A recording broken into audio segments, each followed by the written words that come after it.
There goes my hero. Watch him as he goes.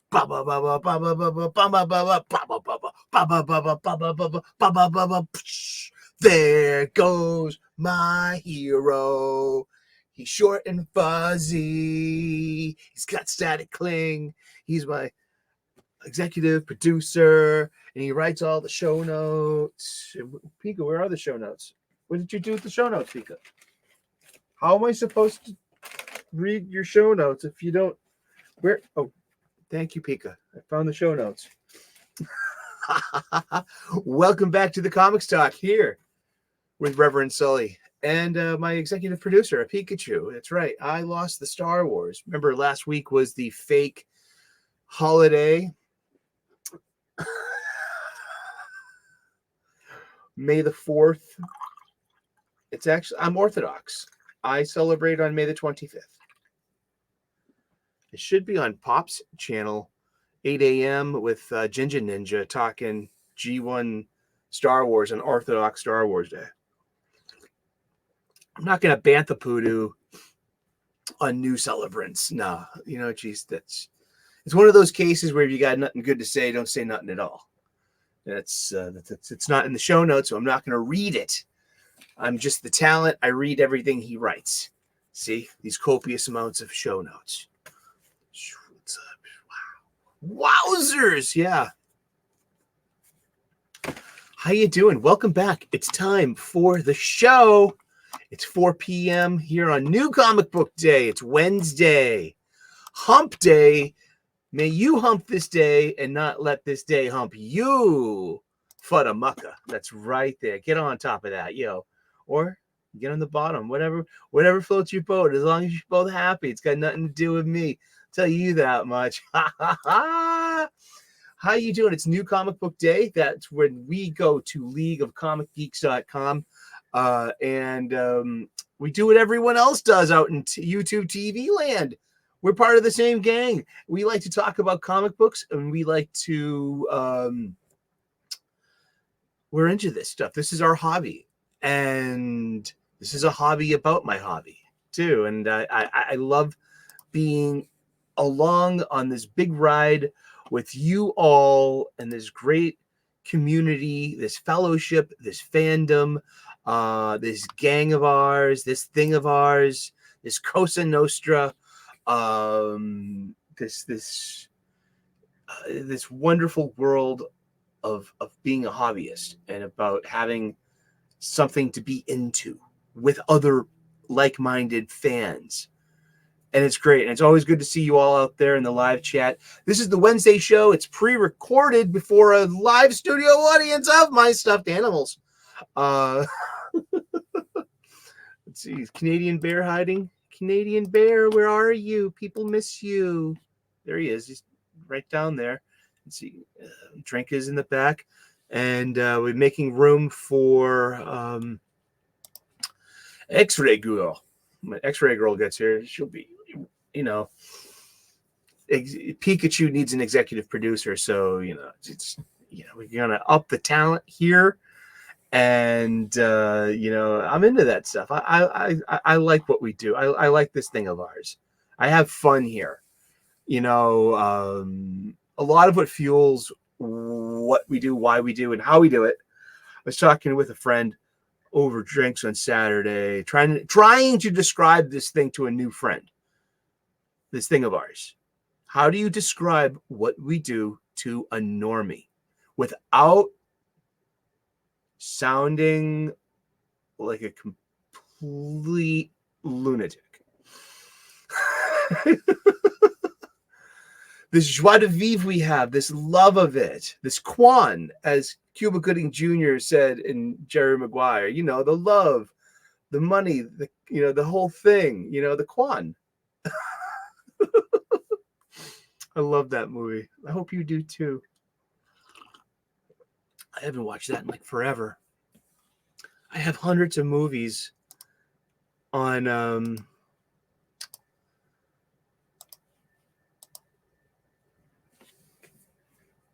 DVD and Blu-ray in my living room. Literally, it looks like an old school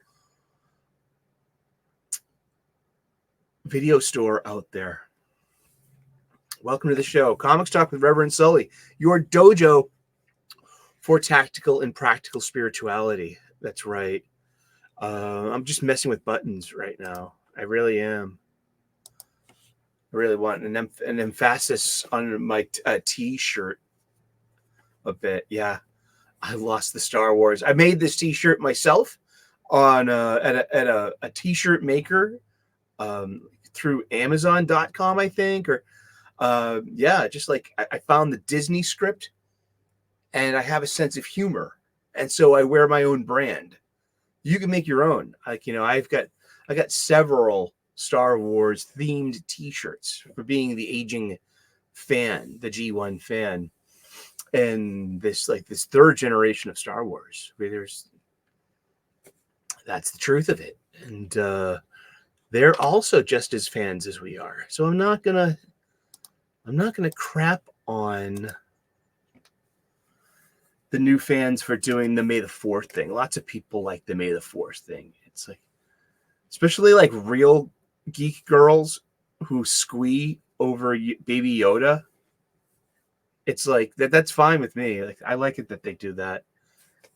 That's feminine energy, man. Like all that, like, oh, Baby Yoda. Fucking right, man. Yeah, sure. I mean,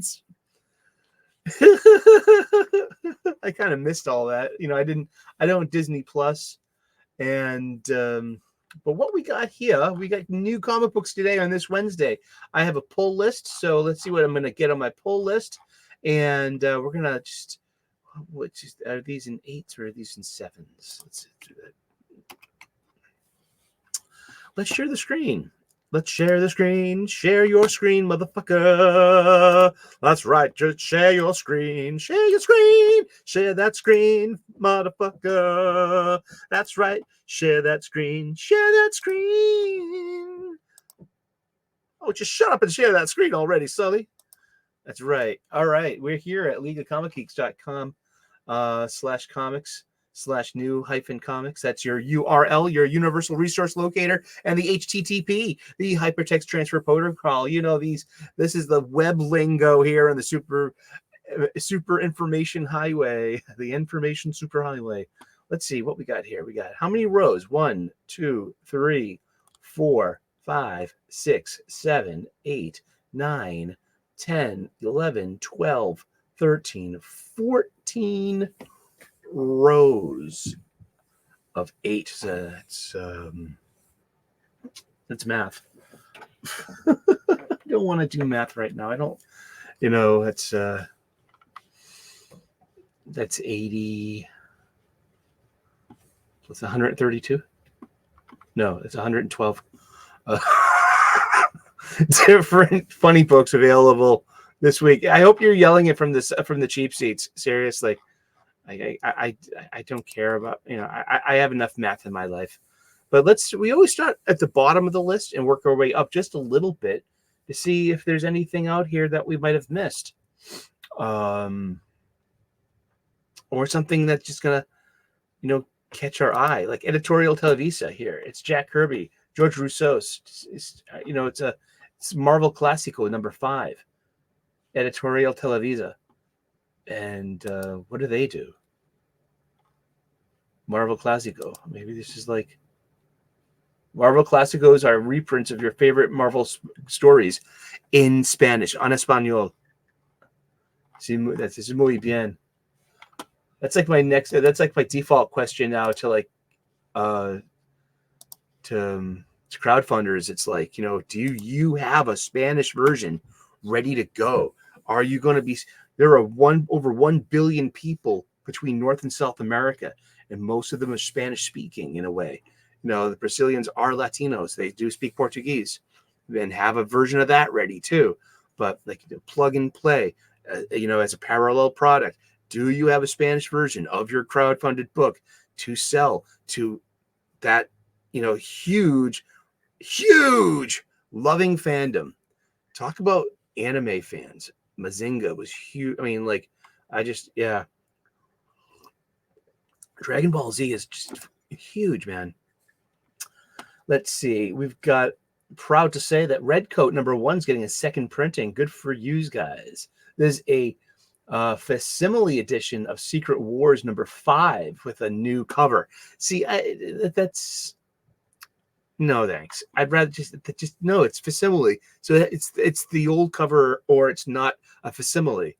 You know, my friend Doc from Thinking Critical, was like, no. The original version of that giant size X-Men was has a square back. It was, it was perfect bound. It wasn't stable bound. Like, yours is a little off. It's not really. And I was like, okay, you know what? You got me there. Because a lot of our fandom has to do with splitting hairs and, having that bit of like attention to detail when it comes to the trivia. Ultimate Spider-Man #3 has gone back to a second printing. Good for you. Geiger #1 and Rook Exodus #1, both in second printing. So all three of the Jeff Johns initial Ghost Machines are gone to second printing. Good for you.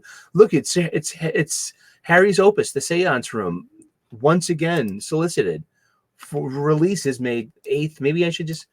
It's from Source Point Press. Ben Templesmith. That's what I'm in for. If I can find it, if it ever comes out. But maybe I should just, I should put this on my list. Maybe if someone orders it, they'll actually fulfill it. Web of Spider-Man #1, second printing, $7.99. Indeed, huh?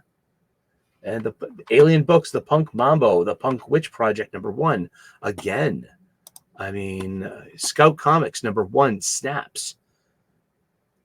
$4.99.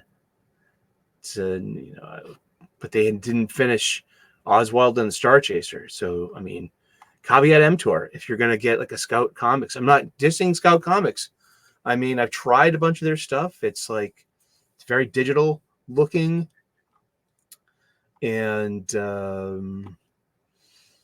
like Dust. Yeah, it's like I got Dust issue #1. It wasn't really my kind of thing. This is its last issue. So at least it, $4.99, 32 issues. It's going to collect into a trade paperback if they even, bet they do.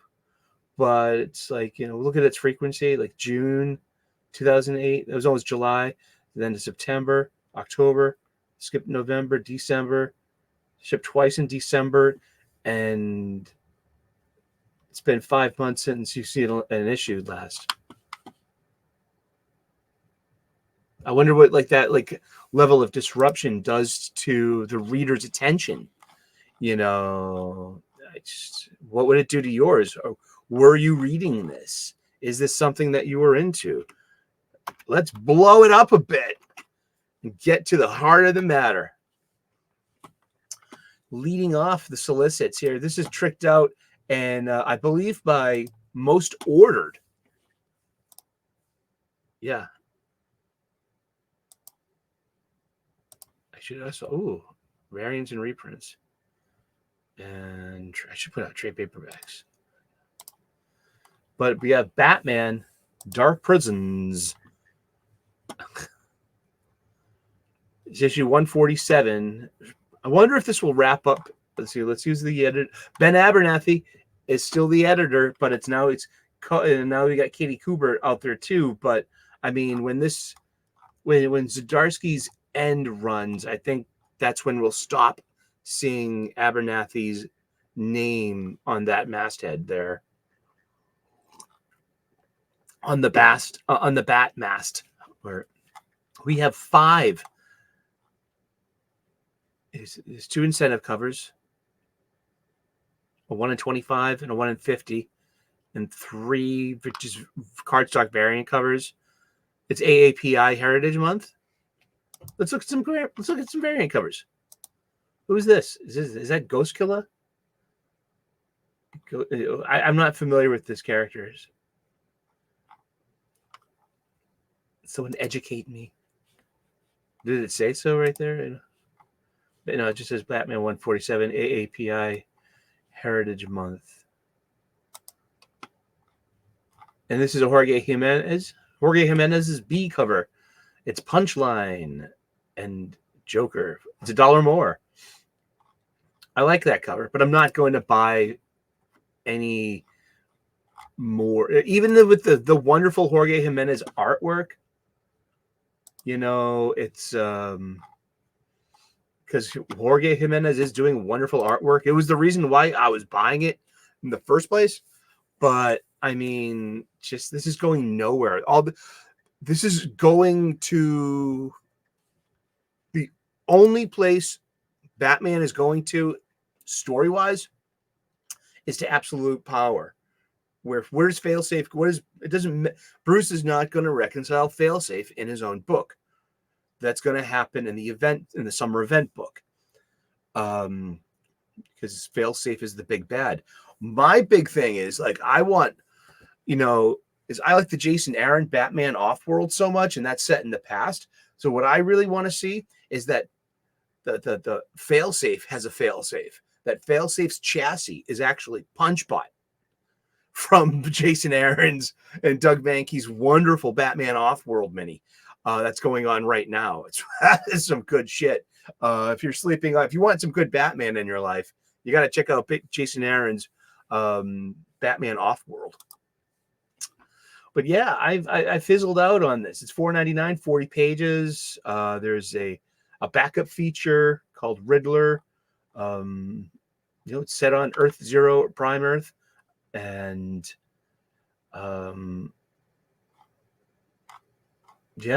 Show the World, 8 pages. Chip Zdarsky, and it's about Riddler. Yeah. And that's that. Yeah, that's Batman. I'm rooting for Batman. I will always root for Batman. Now, here we go. Amazing Spider-Man 49. We're going on to the issue 50, which is every 2 weeks. Zeb Wells, love him or hate him, I guess. This got Blood Hunt tie-ins. All right, I'm getting Blood Hunt. I've actually got the last 2 issues of Amazing Spider-Man strictly for the Peach Momoko covers. Let's see if there's a Peach Momoko cover, and will I be spending my money on this title? I do like look at this 1/100 Disney variant. It's really cool. What if Donald was the duck called Havoc? That's really great. I'm a sucker for those Disney, these ones. Yeah. And we have Ghost Spider, ladies and gentlemen, Ghost Spider. It's Ghost Spider. It's Ghost Spider, where we've taken this former victim, and we've given them back their agency. I wonder what's going to happen to Ultimate Gwen.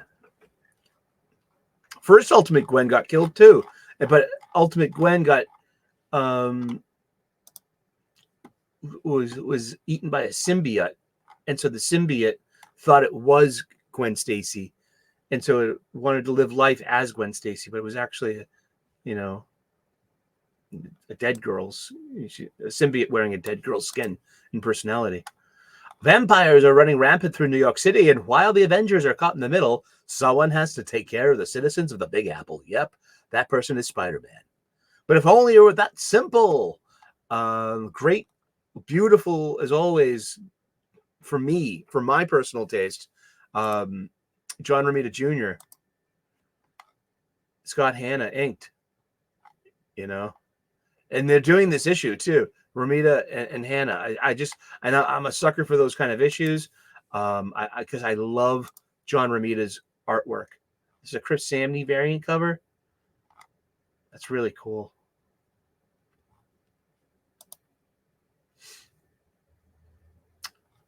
Kinda, but not doing it. Because that's a mashup, and we're living in the days of the mashup. Black Cat is fine on her own. She doesn't need a symbiote. You know what I mean? I know you really want to give her more powers, or you want to, whatever you want to do. Let's empower, Felicia as much as we can. Who is this? This is the Stormbreakers, and is this like the? Yeah, this is probably the. Is this the new? That's the new Ghost Rider, right? That's going to be that Tabitha Warroad girl. She got sent to hell. Venom by Al Ewing.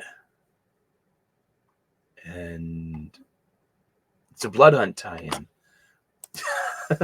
No thanks. Transformers number 8. I read this already, to be honest with you. This is in my pull list. And wonderful variant covers. Look at these variant covers. Let's look at some variant covers. But it's Daniel Warren Johnson still writing it. Jorge Corona is doing amazing artwork on this. I can hear the voices inside the word balloons. I can hear the voices of the voice actors in a way. And it's great because it's just spot on. That's Alita 1. If you don't know your Cybertronian lore and mythos and respect the lore, this does everything in this book is toyetic. What does toyetic mean? Toyetic means it looks like the toy. It would look good as a toy. Like, what's a toyetic character? Like, look at Buzz Lightyear, the original Buzz Lightyear, as a toy. As what a toy! What a well-designed character. That's Alita 1. Yes. Optimus Prime's main squeeze, I believe. Back when he was just what was his real name? We'll find it. Someone out there knows. This will come back to me at like 5 a.m. or something like that. Looks great.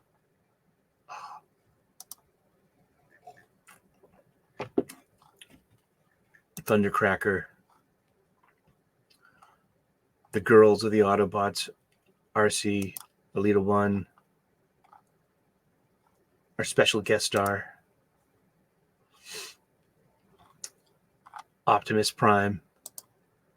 A little bit of a mashup going on, but it's more of like there's a reason for this. And wow, that's a really good. I'm just loving this art. Yep, and those are the variant covers. What do we have? 1, 2, 3. That's 4. That's 8. 8 different covers for this in issue number 8. Wolverine. This is in my pull list. This is issue 49. It's Fall of the House of X. And this is Fall of X. So see, this is still Fall of X, and everything in here takes place before Fall of the House of X. So you know that like this is kind of not going anywhere except for Fall of the House of X. But enjoy the ride. I'm enjoying the story. I'm enjoying just like it's a pretty decent Wolverine story, and I'm here for it. And and I'm literally buying it. And this has 1, 2, 3, 4, 5, 6, 7 variant covers. Interesting. I'm not sure if I like this. Yeah, this is not my favorite costume. It's kind of lame, to be honest. People, little you. I mean, this is really interesting. The the reason for that. Yeah.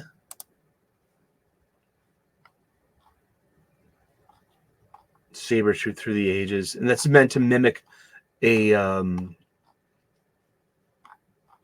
like the trading card, what we would call bubblegum cards. The adamantium armor design. Indeed. Must be heavy as all hell. But Wolverine's used to carrying that around. You'd think he would be, at least. You got Fantastic Four, number 20. Beautiful covers by Alex Ross. Ryan North is writing this. They're fine. I mean, just hopefully if you like Fantastic Four, you're just like the rest of us. It's like, what's up with Johnny's mustache? It does not have a tie-in trade dress like Avengers 14 here. Jed McKay's writing it, as he has been, but this has Blood Hunt written all over it, because it does have Blood Hunt written all over it. And look, we've got Avengers Young and New and Mighty, and this one and that one, and it's Hawkeye. Who's the girl in the yellow suit? Is that a Pym, or is that is that a new event? Was that what a Young Avenger? Help me out here. Chris Bacalo. That's cool. His replacement characters, legacy characters went. Kate Bishop was okay. Yeah, Stormbreaker. Yeah, here we are. There's a Ghost Rider variant of Falcon Cap. How can you tell it's Falcon Cap? Wings and the design on the shield and the color combination on the shield. Cap's iconic shield is red, white, red, blue center. That's iconic, and so the blue on the outermost, it's to give Sam his own look. Yeah, these are the Stormbreaker variant covers that it's all about Ghost Rider. We have a John Romita Jr. cover, inked by Scott Hanna, of course. Love his artwork. Romita's been drawing Daredevil that's better part of 40 years. We've got 3 variant covers for this. $4.99, 28 pages. So that's, you're getting about 20 pages of story and art. Yep. Is this introductory rights? Part 9. 20 pages story.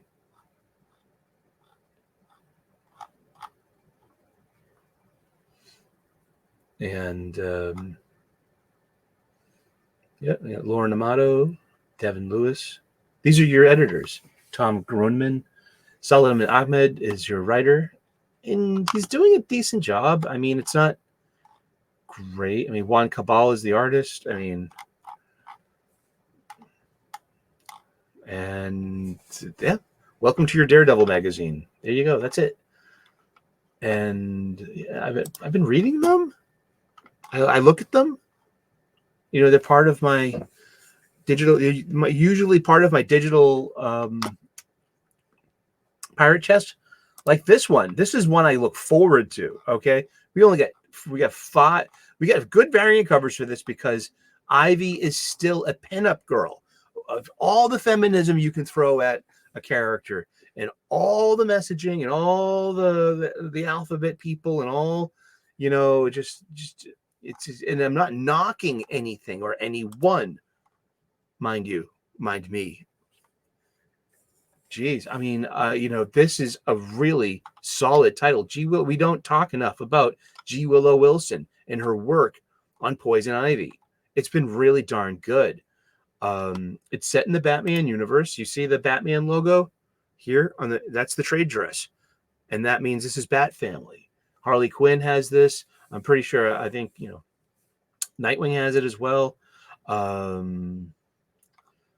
It's just beautiful art. It's still $3.99. And it's probably pound for pound one of the best superhero, like in universe superhero world. This like Earth Prime Zero stories. That's great. That's like, Feed Me Seymour with a cute Poison Ivy. You know what I mean? Ivan Talavera did the art. This is a virgin foil variant cover. It just has the DC Maker's Mark. It doesn't have, any of the usual trade dress on it. It doesn't have the price tag on it. And this is that has trade dress. Poison Ivy, issue number 22. Therefore, not a virgin. Are you sick? That's between her and apparently Jason Woodrue So this is redefining Ivy's origin once again, but that's the cyclic value of these stories, to retell, handing down these stories. It's a really nice Ivy. I love the art there. She's a dangerous redheaded girl, right? This is great. Frank Cho. Oh, look at that. That's beautiful. I mean, look at her hips. I mean, look at her bust. I mean, she's untouchable. Kind of like Rogue on the X-Men in a way. Beautiful. Tempt any virile, red-blooded, man, or in her case, woman, anyone, because she is, Ivy is an alphabet poster girl. That's fine. I mean, yeah, that's great. I mean, Harl Ivy. I mean, sure. I mean, I was there when that shit was invented. It was Batman the Animated Series, and they were like really cute, and they were like best friends. And over time, they got gay together. And they're like, and you have like this parallel kind of relationship. You have like almost the same relationship between Mystique and Destiny, and this whole like this lesbian couple thing. You know what I mean? And just like they bicker, they fight, they kiss and make up, and we root for them, and we want them together, and they're happy together overall, and that's nice. And I don't know, that's great. I think, oh, that's really nice too. Look. And then she's like, of course, because she's like happily killing the deforester. You know what I mean? And the owl is winking. This is great. Look, this is really good artwork. I like the hell out of this. I should buy this. I should be buying Poison Ivy. I'll tell you that much. Look at this one, Elizabeth Torque.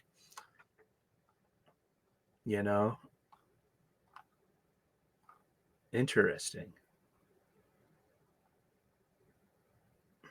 She is Mother Nature. Here we go.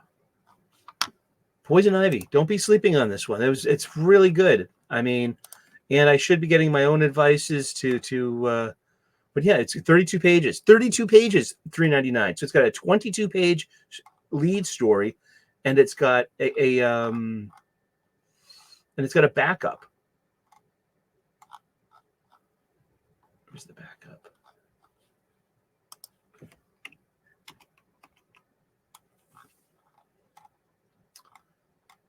Yeah, it just says chapter 22, 22-page story out of 32 pages. So there's probably there's huge, and look, it still has the Dawn of DC trade dress on there. You see that? I see it on all the covers of Ben Abernathy, group editor on this Batman group title. So that hasn't changed over to Katie Kubrick yet. It will. Look, Hassan Otsmani Allahu is your letterer, not on the cover. Okay, that's like an indie thing. Marcio Takara has been doing great work. Aw, Jessica Fong, you can take your mask off. I mean, hopefully, if that makes you comfortable. Don't let me make you uncomfortable by saying, you do what you want, man. Be who you want to be. Doctor Strange by Jed McKay, another tie-in to Blood Hunt. Let's see what we got. We only have 2 variant covers for this one. Picking up immediately after the shocking events of Blood Hunt #1, Strange and Clea must help the heroes of Earth fight back. But is it already too late? Well, if you saw that last issue, then, I mean, 59 issues. This is part 8 of 59. You see that right there? Blood Hunt event tie-in number 8 of 59 issues. That's 59 currently. They might throw in another couple of just random one-shots in there too, like Scattered Lives and broken vows and thirsty takes, because we're talking about vampires here. They're supposed to be sexy and they're supposed to be craving blood. So that thirsty takes, and you can have all the representation and lovings and you want, because vampires are vampires, and they swing, don't they? Raising of Exegol, Part 1. Oh God, not Exegol, jeez. Because this dovetail bringing Exegol into, and by Greg Bupak, it's just like, I don't, Sith the Apprentice versus the Sith Eternal. Oh my gosh. Part 1, Darth Vader and the Shizzle Imperial launch their boldest challenge to the power of Palpatine with an assault on Exegol, the home of the Emperor's greatest secrets and treasures. But if sheer brute force can't overcome the defenses of the Sith Citadel, what terrifying new resources will the Dark Lord draw upon? Also, Captain Enric Pride faces his greatest test. $4.99 for 28 pages. That's 20 pages of story and art.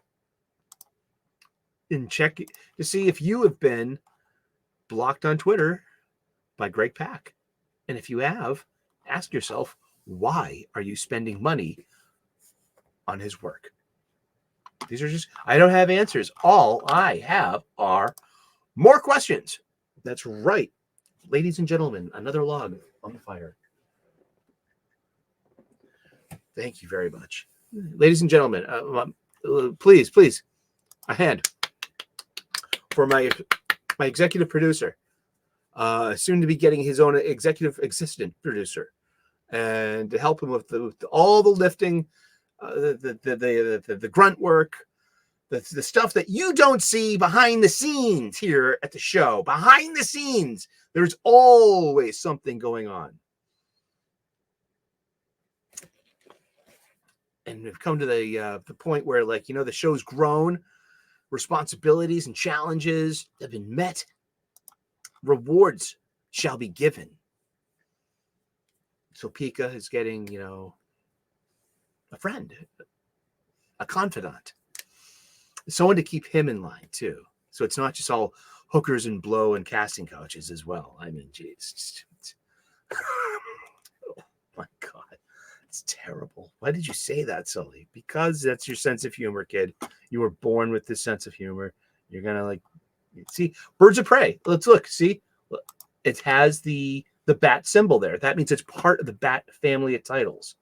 It's Portal to the Unknown. Look, we have Dawn of DC of Trade Dress still on this book. We'll probably lose that after Absolute Power. Dawn of DC has been going on for a year and a half. That's a pretty long dawn. Dawn is just, usually it's shouldn't we be into afternoon tea by now? Or at least second breakfast. Can't we have second breakfast of the DCU? And a good reason for Birds of Prey are the Christian Ward. He's not my favorite. I mean, just okay. I mean, I mean, Philip Tan, usually like his work a lot. That's Cassandra Cain, one of the Batgirls, the Bats girl. That's Batgirl herself, not to be confused with Batwoman, who is Kate Kane. That's Barbara Gordon. This is Kelly Thompson's book. It's pretty good. Usually, I thought it. I'm not going to say anything bad about it. I'm more of it's. I've been liking it. So, hey, there's the X-ray. There's X-Ray Girl, coming soon to our production studios. Ben Abernathy, the group editor. Jessica Burby is the editor. And so that should be changing to Katie Kubrick any second now, right? Because Ben Abernathy's over at Ghost Machine now. Right? No, is it? Is he at a Ghost Machine? No, he's at Skybound. He's at Skybound with Robert Kirkman. Shazam, number 11. This is written by Teenie Howard. No. Josie Campbell. It's all girls. So, yep. There you go. Basically, well, yep. 2 variant covers and $3.99, 32 pages. So you have a 20-page Moving Day Part 2, and then you have a backup feature. And Dawn of DC trade dress still. And that's that. So I wonder how long that's going to go on. Let's see how many solicits this got. It's up to 13. All right.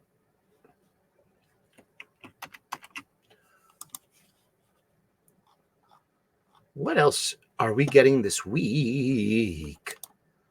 Gunslinger Spawn. That was fun last issue. Deadpool number 2. That's by Cody Ziegler. If it's, I read everything that's in my digital pirate chest. So let's see how many, there's Taskmaster. I was going to say, let's see how many variant covers are here. Rob Liefeld variants. He's been killing those. I like I like those design variant covers. I do.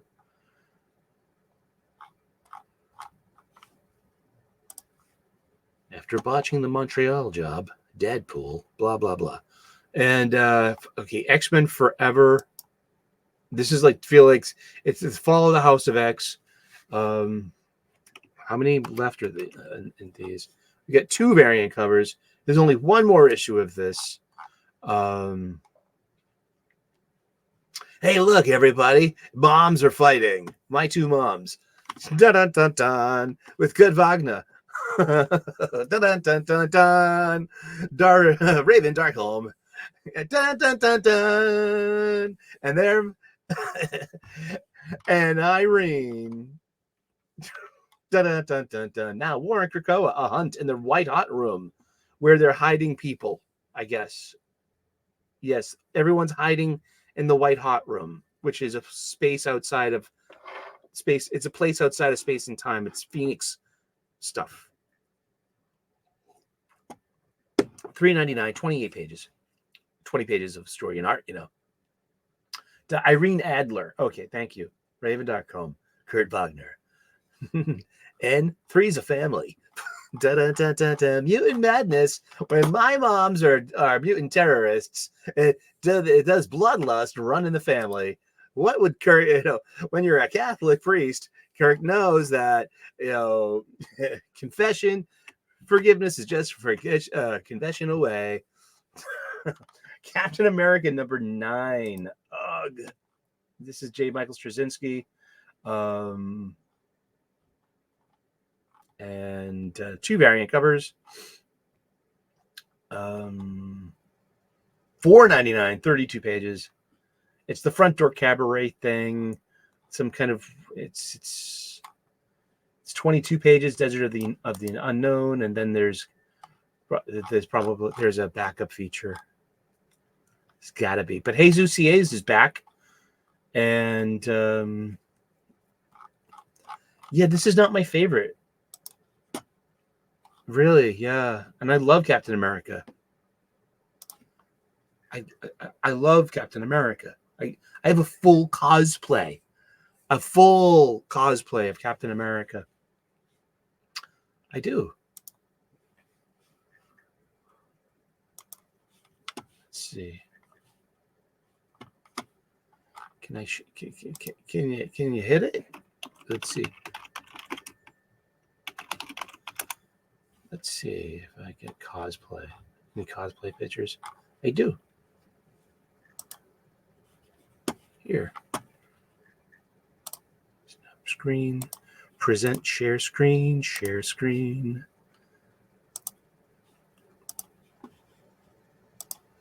Yeah, here's me at Boston Fan Expo 2022, where I met up with Dr. Richard Lindbergh and was Thomas Gilkey there too? Yes, he was. He organized that wonderful dinner that night too at the barbecue. Thank you, Thomas. And did all the math too for the bill. in the split. I mean, he took that was a load off of my mind. Thank you for doing that, Tom. Thomas, he doesn't like being called Tom. But that's me. And yeah, we met that Star Wars girl and Anna, and we met Chrissy Mayer, we met Zia Anderson. Isn't that cool? Yeah, but that's a full-on Captain America cosplay, and I'm doing a movie style with holding Mjolnir. Yeah, that's Chrissy Mayer, Chrissy Mayer, and as Frosk, and it's Anna, that Star Wars girl. Haha. Thank you for my slideshow. Thank you for watching my slideshow there. That is me as cosplayer. Yeah. I got a couple more cosplays in me. I want to kind of get in shape, like lose a few pounds. Like there's a Buck Rogers one I want to do. I have most of it. Geiger #2 is coming out this week. The Deviant #5, Scorch #29 for $2.99. Sacrificers #8. We've got one variant cover. Dan Panosian, 1 in 10. I would love to have that. This is just really good stuff.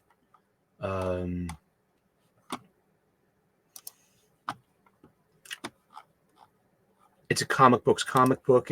If you're not tuned into Sacrificers by Rick Remender and Max Fuyama, is that how you say his name? Fiumara. Max Fiumara. Thank you. Sorry about that. Max, please accept my humblest apologies, please. We got The Boy Wonder. I'm a huge Robin fan. This is Black Label, book 1.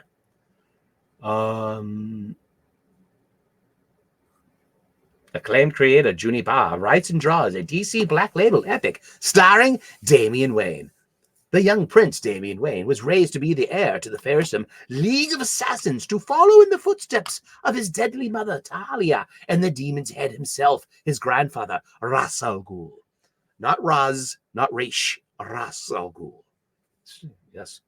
But everything changed when his father, the Batman, reclaimed him and brought him back to Gotham City. As Robin, young Damian suddenly discovered he was merely one of a number of princes, preceded in the role by his brothers, Nightwing, Red Hood, and Red Robin.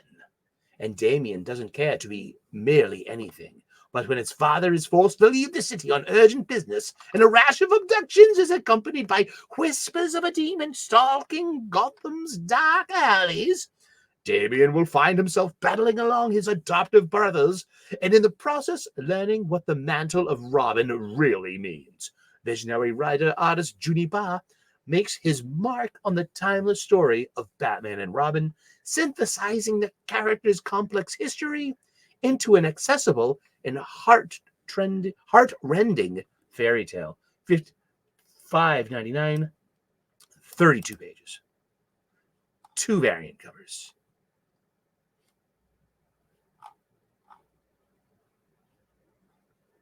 That's cool. Junie Barr, writer-director, auteur. That's cool. I like designs in Robins. I like a younger Damian. Like, my favorite Damian was when Grant introduced him as a kid. Like, he was a killer, 9-year-old killer, man. He was a ninja. But he's 15 now, and I despise the gray and black Robin look. His current Robin is if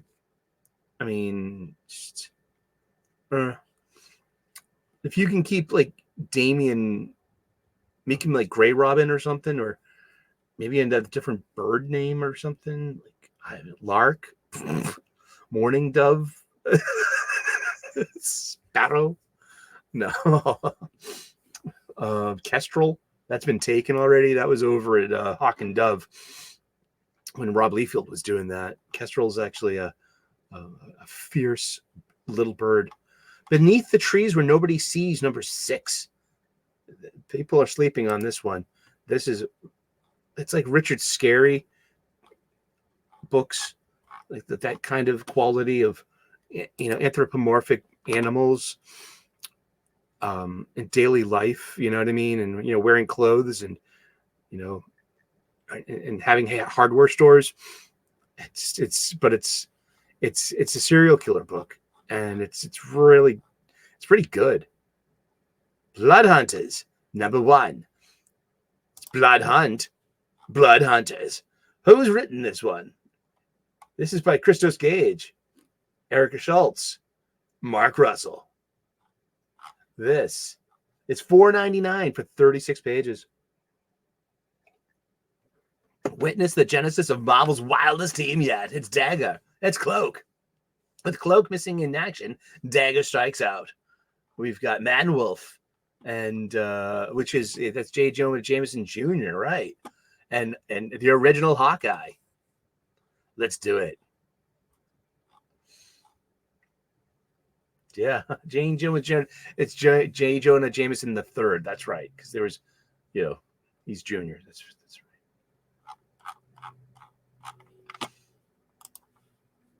Blood Hunters. That's right. What's your type? Get ready. Let's get ready to get. We didn't even see. Well, what part is this? This is part 7 of 59. Are you in for all 59 of these issues?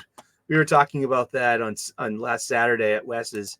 I was in the live chat, and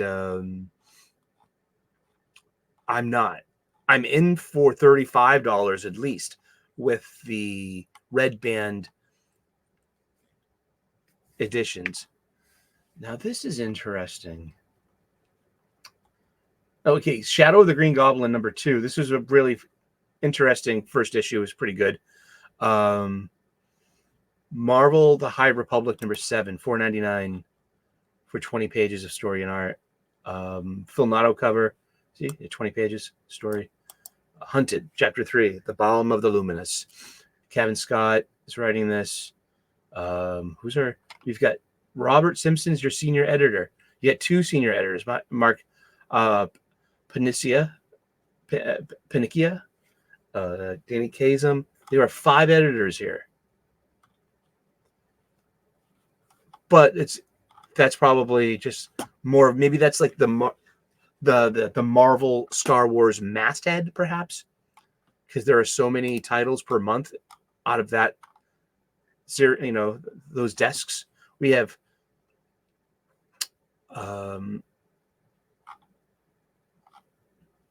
interesting incentive covers.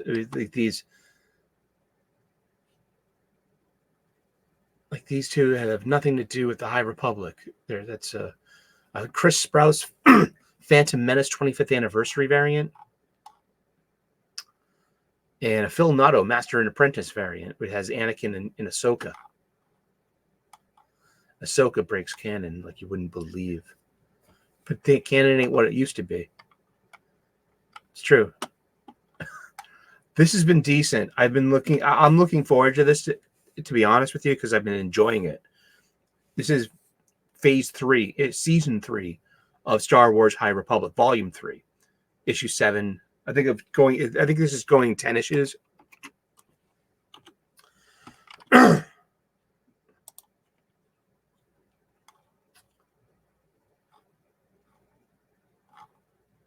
Yeah, let's see. We got Keith Trinas, Skier, Bulan. It's just a very familiar, lived-in Star Wars-y kind of world.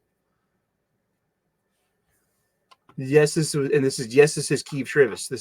This is the girl with the when the High Republic was released, and all the push was about how, just like the modernity, the look, look at us, we're so hip and modern, and we have to, she was the Padawan with the side head shaved, and and the smirk, the obnoxious modern look of a young feminist. Just put it, to be honest with you. And but time's passed. She's grown up. She's now a Jedi Knight. She's no longer a Padawan. She's an adult now. And she's actually trying to save her former master, because after the fall of Starlight and the encroaching of the Nihil, yeah, and the Children of the Storm, it's like, this is actually some Star Wars level threat, and I'm enjoying this. I know, huh? I'm supposed to not like anything Star Wars, Disney, right?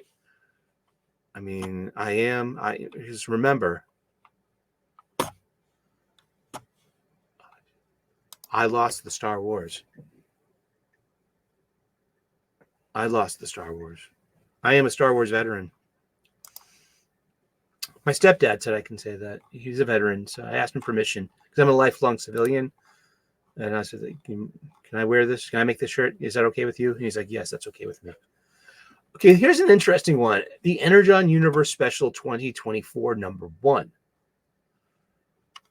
A special new printing of Energon Universe Free Comic Book Day 2024. It's featuring all 3 new stories from the Energon Universe with stunning revelations. Okay, a perfect $3.99, 32 pages. All right, and I already got this on my pull list, and it's got, 2. Wow, look at all this here. Look at all the, wow, I would love to have, at least if I have to pay money for this, I would like to have a variant cover, especially something like this Tom Riley Baroness cover, because I love the Baroness. She's a bad girl. It's another Baroness cover. Love the Baroness. And because I already have this, I got this for Free Comic Book Day. Thank you, Yule Carter. He's and so I'm gonna have to. I'm paying $3.99 for this, or $4.99 for this, because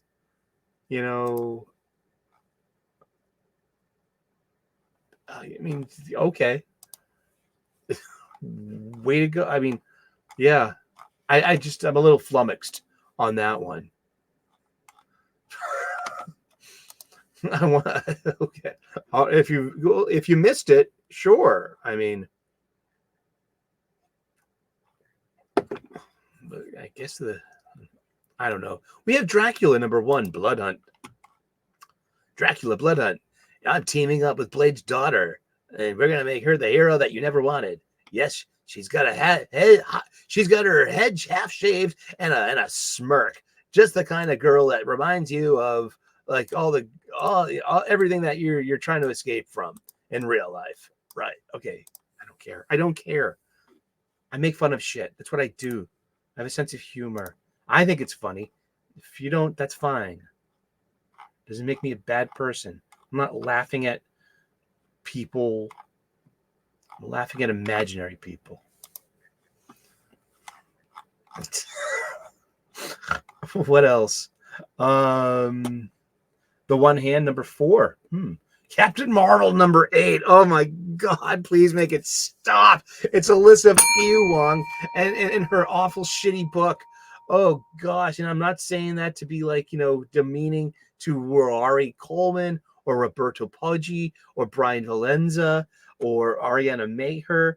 They're like, we got we have an assistant editor. We have Sarah Brunstad as the editor. We got 2 variant covers, and new status quo. Whatever. It's just, I hope whoever this is made for buys it, If it was, I can't buy it because that person got me blocked on Twitter. So I'm not going to spend my money with them. Sorry. Not sorry. Strange Academy Blood Hunt #1. Has this got Humberto Ramos involved somehow? He's just doing the tie-in cover. Yeah, it's Humberto Ramos. It's just doing the cover. We got 2 variant covers, and It's Strange Academy, something I'm not very familiar with. I heard it was pretty good. People rave about Strange Academy. I Hate Fairyland 14. That's pretty fun. Giant Size X-Men #1. Oh boy. Oh, Kneel Before Zod #5. Great. I got that on my pull list. Let's see, Giant Size X-Men #1. It's written by Annie Nesenti. Okay, you have my attention. The Avenging Angel loses himself in a dangerous maze of the mind. A mysterious card has lured the dashing Warren Worthington III, aka Angel of the X-Men, to a quiet New York City street where he will undergo a torturous trial unlike any he's ever faced before. A brand new villain has it out for mutant kind and aims to start by knocking Angel out of the sky. Includes a reprinting of Marvel 2-in-1, #68 by Mark Grunwald and Ralph Macchio and Ron Wilson, a classic Angel and Thing team up. A tale of daring, drama, doom, and disco. $6.99, 48 pages. I really like the variant covers too. Look at this variant cover. Deadly Foes variant covers. That's pretty cool. I like that. It's nice. I mean, just like it's fun. That's fun. That's not fun? You don't think that's fun? No? You get Archangel behind. Who is this? That's a Phil Noto variant. I mean, that's all blur effects and stuff, and it's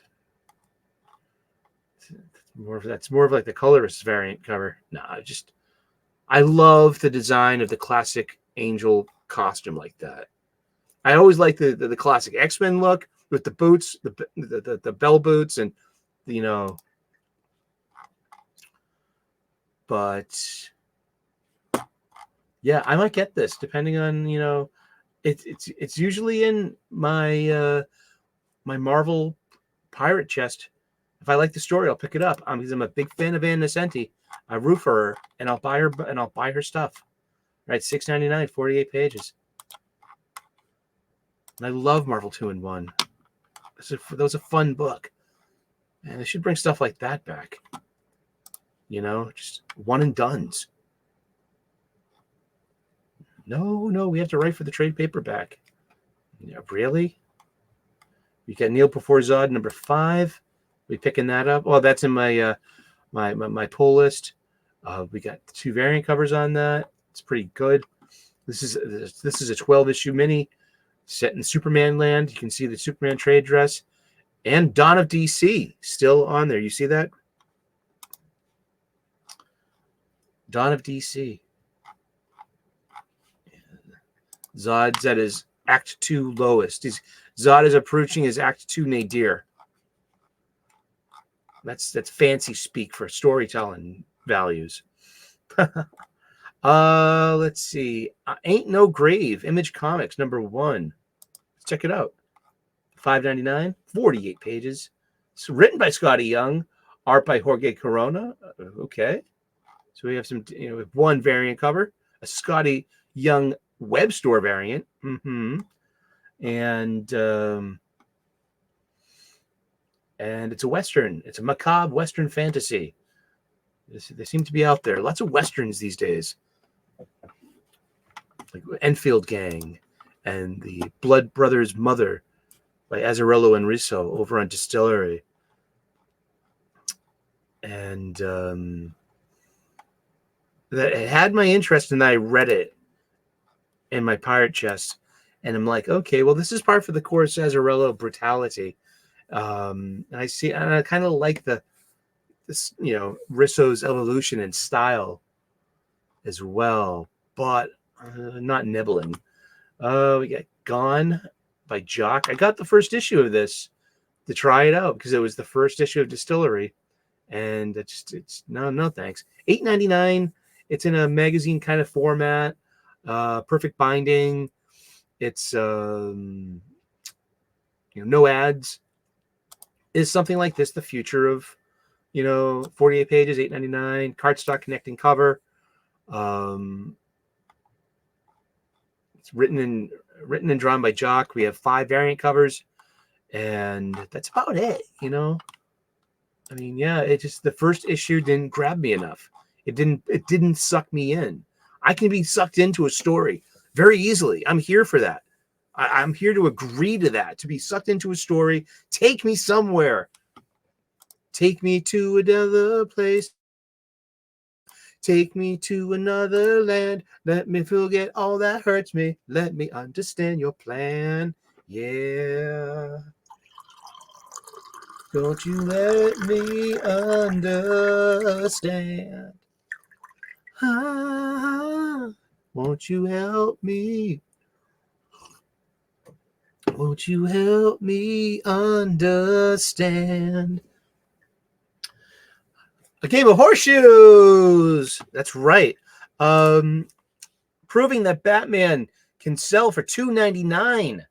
We have $2.99, 32 pages. Usually like 28 pages. It's 20 pages of hide and seek. A game of hide and seek. 20 pages.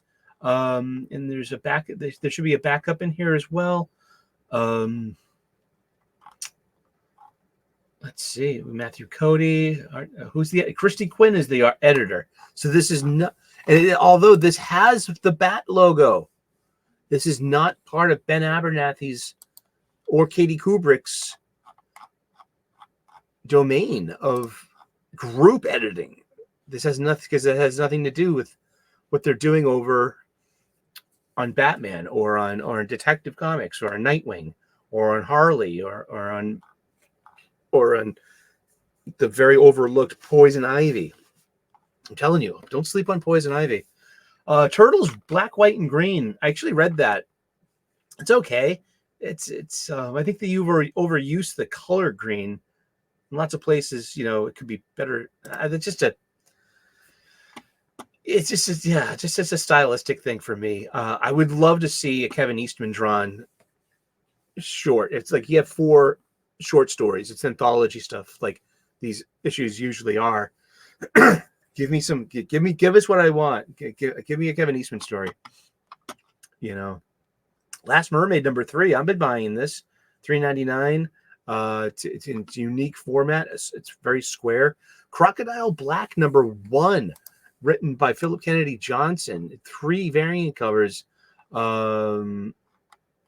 This was interesting. It'll bring you back to life in COVID and life under lockdown and leaving the house. Do you have your mask? Do you know what I mean? This, you know what I mean? Just this whole, it really brought me back, because so it's got this built-in anxiety level. And then we start having like disclosure of what's going on in this story over the course of it. And it was interesting. Yeah. I didn't mind it. It's Philip Kennedy Johnson. It's Boom Studios, $4.99. And that could be the indie comic you buy this week if you are. Let's see, Dynamite with, let's see how many Dynamite and how many covers of Cheesecake of we're gonna look at some Red Sonja. Let's look at Red Sonja. I love looking at Red Sonja. This is why Dynamite does what they do, the Dynamite effect. They sell covers. Steve Niles wrote this, though.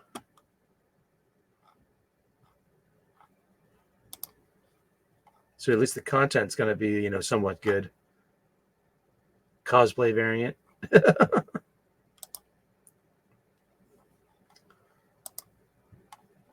Virgin. I bet.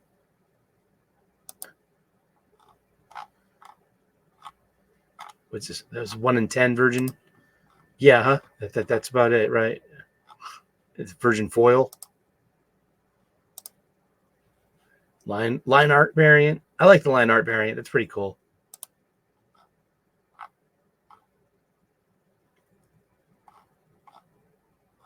It's pretty cool too. Any more?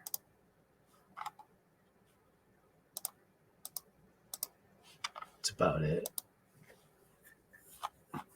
It's about it. We're getting near the bottom of the list. What are you picking up this week? What are you putting down? Anything on your pull list that you're getting? Oh, look, it's Labyrinth by Boom Studios. It's Jim Henson's Labyrinth, Archive Edition #2. They're reprinting the Marvel adaptation. It's 3 issues, a limited series, and cool. I mean, Under York #2. It's well, the first one wasn't that bad. I mean, oh wow, Love and Rockets. Perfect bound, $6.99, magazine format, written by the Los Hermanos Hernandez. Never really was into Love and Rockets. I've had passing flirtations over the past 30 years with it, Is that something we should get into? Love and Rockets? Should I? No, I'm a grown man. Should I be giving Love and Rockets a chance? Is Yule Carter cursing me all the way from the other side of the country right now, being like, Sully, you're asking about Love and Rockets? It's in my opening theme song. Am I? Corvo Bianco. That means the white crow. The Witcher book from Dark Horse Comics. It's issue 1. I don't like Witcher enough to buy into it. The games are, I watched a lot of people, like YouTubers, playing the game online. That was fun. I read the books, on Audible. Those were fun. I liked them. But just the tone of like the production of the show, such a turnoff. Like it's why we can't have nice things. And when we do get them, we have to value them. Because they are few and far between. People just want to disrupt and mess with shit just to have, leave their mark on things and say they've changed things. See, there's the the Secret Wars #5 Facsimile Edition, but it's got a foil variant. I'm not buying that. No. I don't have, no, thanks. Ultimate Spider-Man #3 going to a second printing. That's fun. And what else? House of Brainiac Special #1 foil variant. Skip that. This one fucking,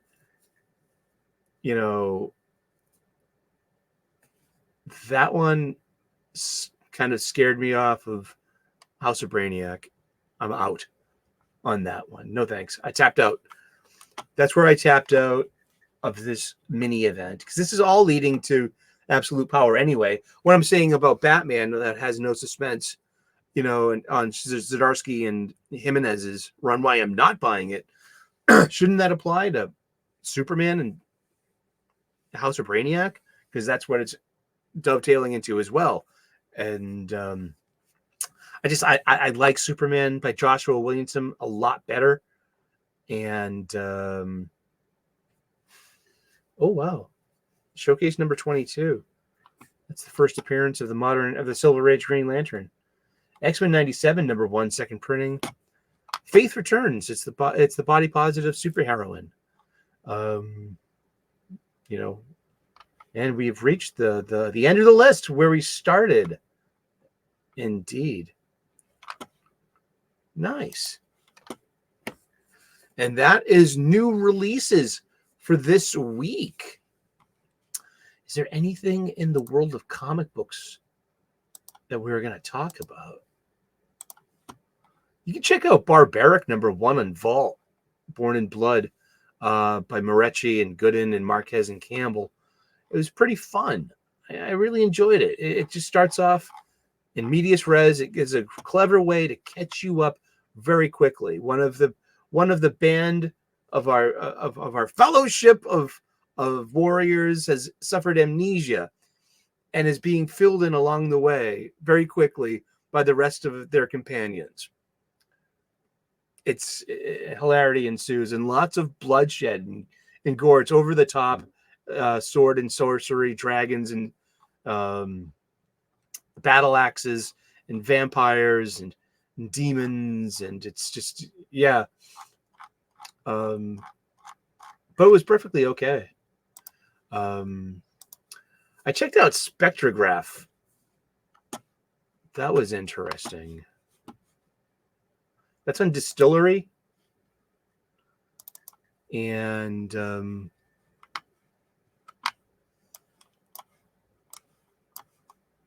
see. It's written by James Tinian IV, and it's got art by Christian Ward. And it's one of these Distillery books. And I'm not really hot for Christian Ward's art. I'm not saying anything critical about Christian Ward's art. That's matter of taste. Bold use of colors, good use of, good vision, good execution. It's just not my cuppa. That's it. I mean, but it's a weird spin on haunted houses and demonic, spiritual cults, and it's really interesting, and making infernal machines that make ghosts out of people. Isn't that? Wait, what? Exactly. It's for all the Distillery stuff, that has been the most interesting one I've read so far. Was that one? I was nice. One of my buddies was nice enough to share with me some old comics, and this is from Dark Horse Comics. It's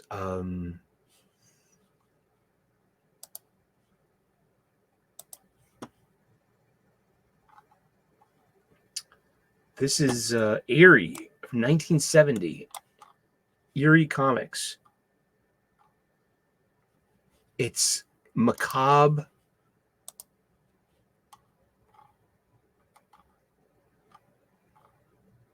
and like Twilight Zone. It's horror magazines. Okay, this is post Comics Code Authority of, and they didn't have that. These were a magazine. So they were a little different. They weren't the same dimensions as comic books. They were a magazine and magazine format, done by Warren Warren Publishing. And so you had Eerie. You also had Creepy magazine, and they also did Vampirella as well. But for me personally, just this black and white art, all the hatchings and cross hatchings, it's just some uses of Zipatone screen dot filters, here and there, but not like the overuse of it as we have in as just to make something look nostalgic. But I'm just loving all of this hand-drawn art, they're just inking. Look at all this hand lettering. Look at all this onomatopoeia, these layouts, these panels, the storytelling, how the flow. I mean, this is just brimming full of narrative and copy. Look how much story is in here. I know it's show don't tell because of comics, but also, these are anthology style stories, so it has to tell a story as well. So we got Cousin Creepy here, or is it Uncle Eerie and Cousin Creepy? Was it? And he's our host of the show. He's the storyteller. He's like Crypt Keeper, or he's like Rod Serling in Twilight Zone. And I'm in. This is a 226 page compilation released by, this is Eerie Volume 5, collecting Eerie's issues 23 through 27, released and published about 1970, in the late 1969, and early 1970. Look at this Frank Frazetta art. This was the cover. of it. And this is you can get this at your local comic book shop. Ask for it by name. This is volume 5. Yeah, Erie and the Erie logo, all contents 1969, 1970, and then 2010, 2024 by New Comic Company LLC, all rights reserved. There's so many names in here. There's so many. Like look at this. Artists. Ernie Colon, like Jim Steranko, there's so many, just like Donald Glut, writer. Like, wow, just Gardner Fox. And you've seen Donald Glut's name all over sci-fi and everything. And here it is, Erie 23, September of 1969.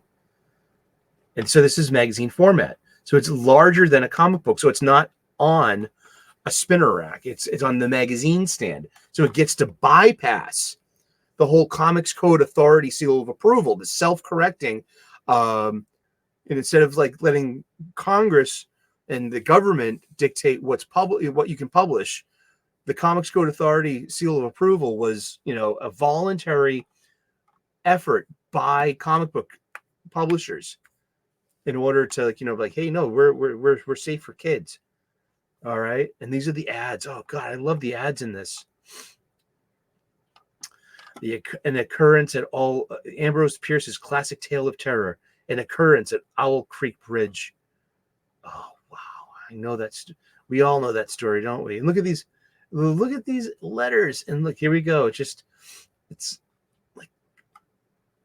like this is just, I love, and it's tales of doom, tales of torture, tales of unfortunate ends, tales, and of witchcraft and of time travel. This woman thinks she's a reincarnated goddess, and has she been body switched? This is, I love the art in this. This is, I spent all Sunday morning poring over these, just enjoying that. Look at that. We're covering up her nude breasts with candles, and it doesn't, everyone has a bad ending. It's just like everything. This is about the macabre, doomed pathos, poor, unfortunate, ignominious ending. Like, it's just, this is great. And it was all about this guy got suckered into it because he thought he was indestructible, and that was his hubris.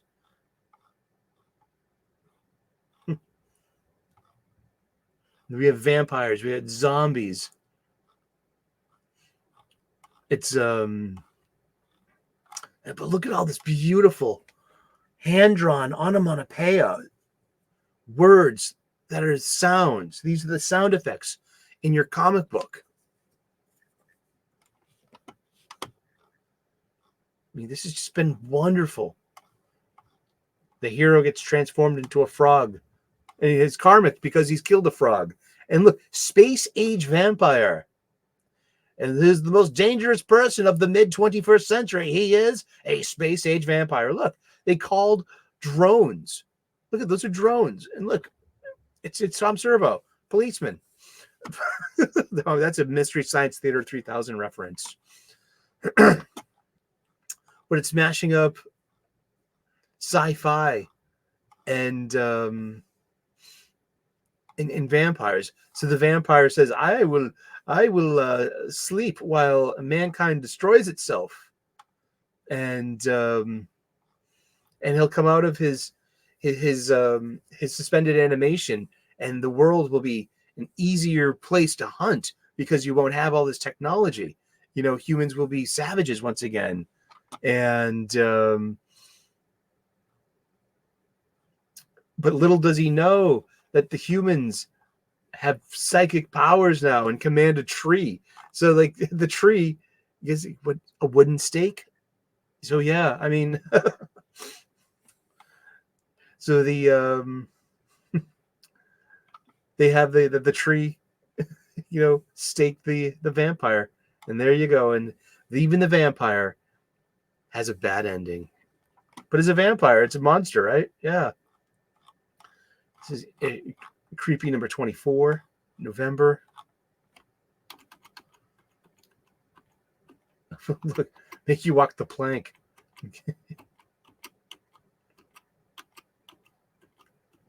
Look at this art, though. I'm just digging this.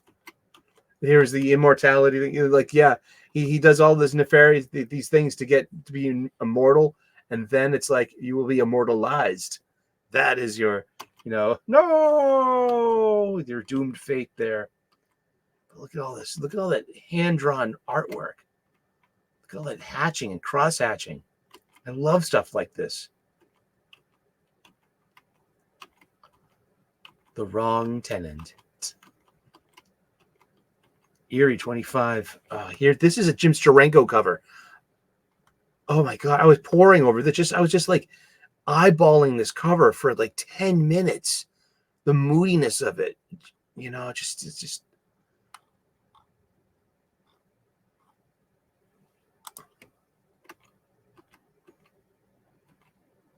I'm loving this old style stuff. Bestsellers in paper and oh. Okay, now look at this. This is Bill Black artwork. I'm gonna put this up a bit.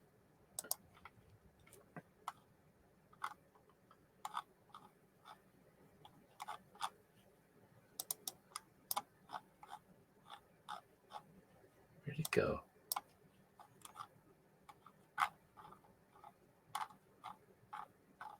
Oh my goodness. Sorry about that, kids.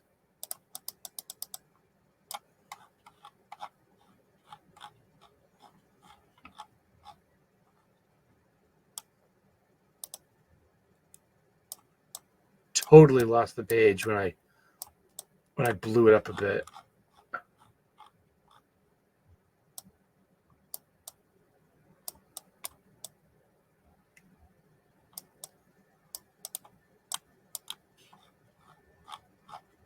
The Wrong Tenant. There, okay.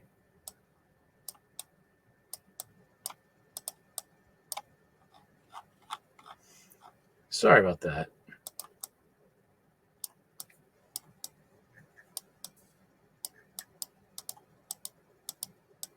Here we go.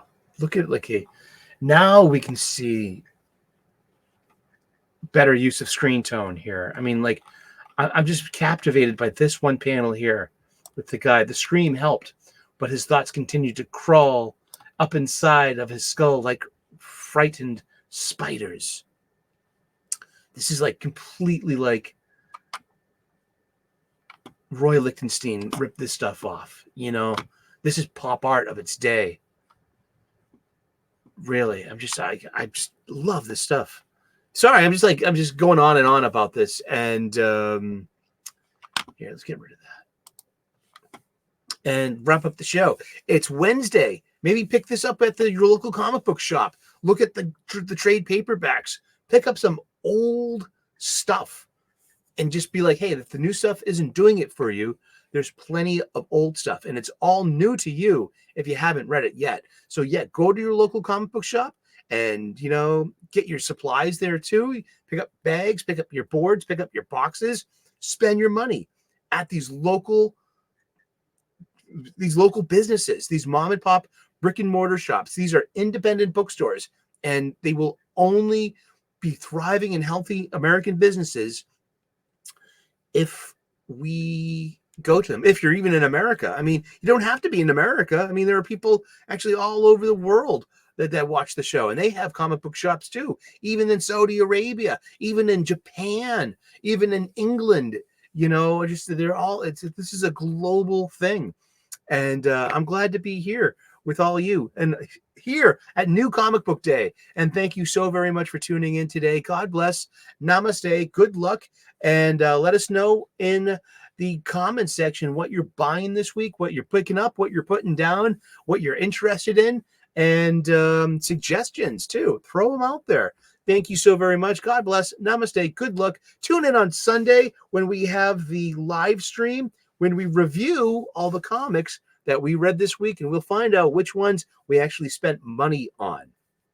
I go to my local comic book shop usually once a week, and today on New Comic Book Day. So thank you so very much. Hope you do too. And God bless. Namaste. Good luck.